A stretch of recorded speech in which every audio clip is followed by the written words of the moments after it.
سیدنا عبداللہ بن بصر رضی اللہ عنہ سے مروی ہے، وہ کہتے ہیں کافی عرصہ ہو گیا ہے کہ میں نے ایک بات سنی تھی، جب تو 20 یا اس سے کم یا زیادہ لوگوں میں ہو اور پھر ان کے چہروں کو غور سے دیکھے، اگر ان میں تجھے ایک چہرہ بھی ایسا نہ لگے کہ اللہ تعالیٰ کے لیے جس کی تعظیم و تکریم کی جاتی ہو، تو جان لینا کہ ایمان کمزور پڑ چکا ہے۔ حدیث نمبر 175، مسند احمد۔ سیدنا حذیفہ بن یمان رضی اللہ عنہ سے روایت ہے، وہ کہتے ہیں رسول اللہ صلی اللہ علیہ وسلم نے ہمیں 2 حدیثیں بیان کی، میں نے ایک کا مصداق تو دیکھ لیا ہے اور دوسرے کا انتظار کر رہا ہوں۔ آپ صلی اللہ علیہ وسلم نے ہمیں بیان کیا تھا کہ امانت لوگوں کے دلوں کی اصل میں داخل ہوئی، پھر قرآن نازل ہوا، لوگوں نے قرآن مجید اور سنت کی تعلیم حاصل کی، پھر آپ صلی اللہ علیہ وسلم نے ہمیں اس امانت کے اٹھ جانے کے بارے میں بتلاتے ہوئے فرمایا، آدمی سوئے گا اور اس کے دل سے یہ امانت کھینچ لی جائے گی اور ہلکے سے نشان اور دھبے کی طرح اس کا اثر باقی رہ جائے گا،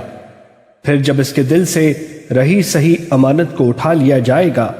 تو چھالے اور آبلے کی طرح اس کا اثر باقی رہ جائے گا،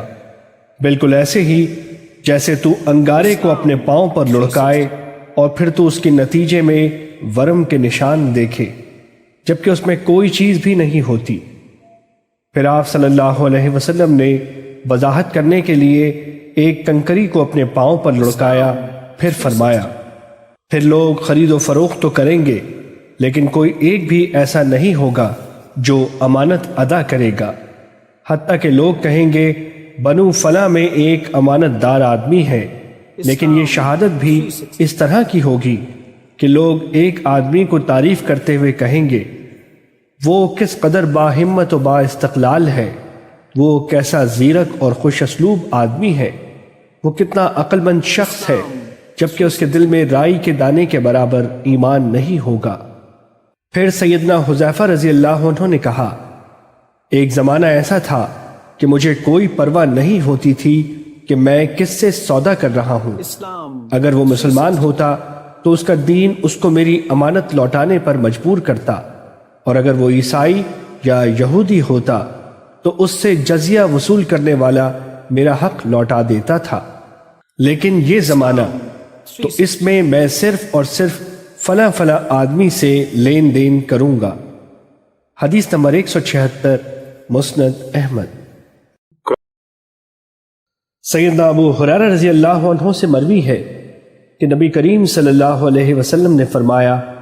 بے شک آدمی عرصہ دراز تک جنتی لوگوں والے اعمال کرتا رہتا ہے، لیکن اللہ تعالیٰ جہنمی لوگوں والے اعمال کے ساتھ اس کی زندگی کا اختتام کرتا ہے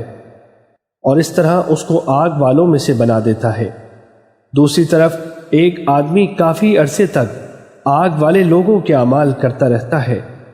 لیکن اللہ تعالیٰ جنتی لوگوں کے افعال کے ساتھ اس کی زندگی کا اختتام کرتا ہے اور اس طرح اس کو اہل جنت میں سے بنا دیتا ہے۔ حدیث نمبر 184، مسند احمد۔